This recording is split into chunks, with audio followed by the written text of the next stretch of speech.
Everyone, আসসালামু আলাইকুম। কেমন আছেন সবাই? আশা করি সবাই অনেক ভালো আছেন। আমি আলহামদুলিল্লাহ ভালো আছি।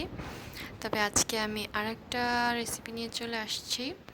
আর এটা তো আপনারা দেখতেই পাচ্ছেন, এটা কিন্তু অনেক লোভনীয় হয়েছে দেখতে, খেতেও কিন্তু বেশ মজা ছিল। আমার ঘরের বাচ্চারা আলহামদুলিল্লাহ এটা খুব বেশি পছন্দ করেছে। আর এটা কি দিয়ে বানিয়েছি, কিভাবে বানিয়েছি চলুন আপনাদের সঙ্গে শেয়ার করে ফেলি। এটা কিন্তু খেতে আসলেই মজা।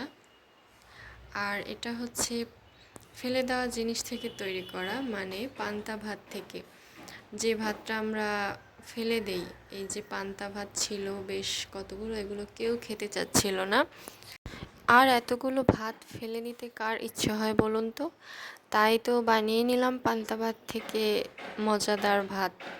তার জন্য ভাতগুলো সুন্দর করে পরিষ্কার করে ধুয়ে নিতে হবে, যেন ঘ্রাণটা চলে যায়। আমি এটা সুন্দর করে ধুয়ে তারপরে পানিটা ছেঁকে নিয়েছি, যাতে অতিরিক্ত পানি না থাকে।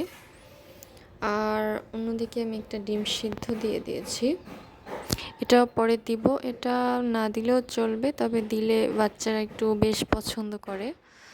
আর হচ্ছে আমি একটা পেঁয়াজ নিয়েছি, অল্প একটু ধনেপাতা নিয়েছি। আসলে আমাদের বাসার সবাই অতটা ধনেপাতা পছন্দ করে না।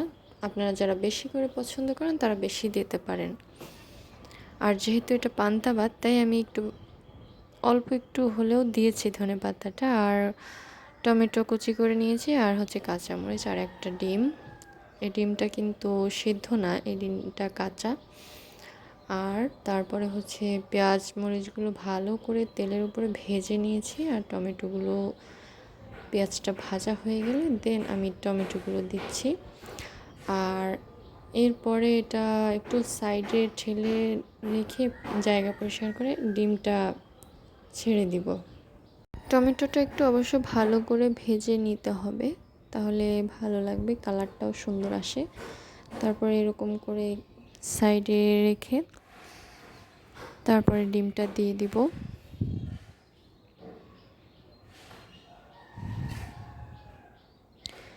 এরপর একটু ভালো করে ভেজে ধনেপাতাটাও এই পর্যায়ে দিচ্ছি আমি, কারণ কাঁচা ধনেপাতাটা কাঁচা থাকলে ওরা পছন্দ করবে না। আর তারপরে হচ্ছে পান্তা ভাতগুলো দিয়ে দিচ্ছি এর ভিতরে।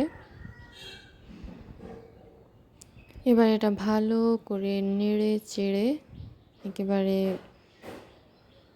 ভেজে ফেলবো। আর লবণটা তো দিতেই হবে, কারণ লবণটাই হচ্ছে আসল স্বাদ। এটা অবশ্যই আপনার ভাতের পরিমাণ অনুযায়ী দিবেন। আর হচ্ছে একটু চাট মশলা দিয়ে দিচ্ছি, এটা হচ্ছে মজাটা একটু বাড়িয়ে দেয় এই আর কি।